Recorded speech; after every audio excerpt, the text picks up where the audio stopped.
Le second tour des législatives en France s'annonce serré et inédit. En cause, le score élevé du Front National au premier tour, plus de 13%. Résultat, le parti est présent en force au second tour et prêt à jouer les troubles fêtes. 29 duels mettront en scène l'extrême droite. Et alors qu'il n'y avait qu'une triangulaire en 2007, cette année il y en a 35, dont 29 avec le Front National. Qu'est-ce qu'une triangulaire? C'est lorsque, outre les deux candidats arrivés en tête, un troisième ayant obtenu plus de 12,5% des voix est autorisé à se maintenir au second tour. Plusieurs scénarios sont alors possibles. L'absence de désistement, les trois candidats se maintiennent.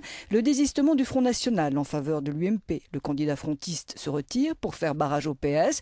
Le désistement UMP en faveur du Front National. Et puis le fameux Front républicain, qui veut que le candidat UMP ou PS se désiste en faveur de l'autre pour faire barrage à l'extrême droite. Mais la grande nouveauté cette année, c'est la fissure du Front républicain. Les digues qui jusqu'alors séparaient le mouvement gaulliste du Front National sont en train de céder. Jean-François Copé. Dans ce cas de figure, notre position, et nous en avons débattu cet après-midi, est parfaitement claire.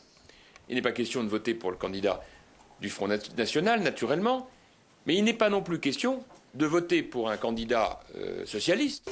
Un flou artistique qui laisse la porte ouverte et certains s'y sont engouffrés. Près de Marseille, par exemple, cette circonscription où le candidat UMP s'est désisté en faveur du FN, mettant en avant certaines valeurs communes.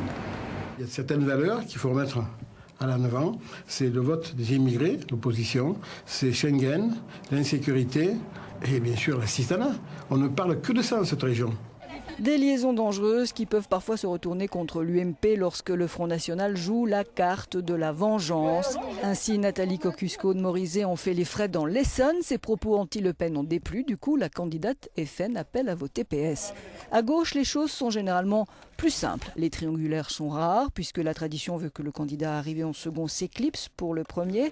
Une exception notable cette année avec La Rochelle où Ségolène Royal est en difficulté face à un dissident socialiste qui a refusé de se désister. Une affaire envenimée par le fameux tweet de la première dame de France. Voilà, je vous appelle tout à l'heure.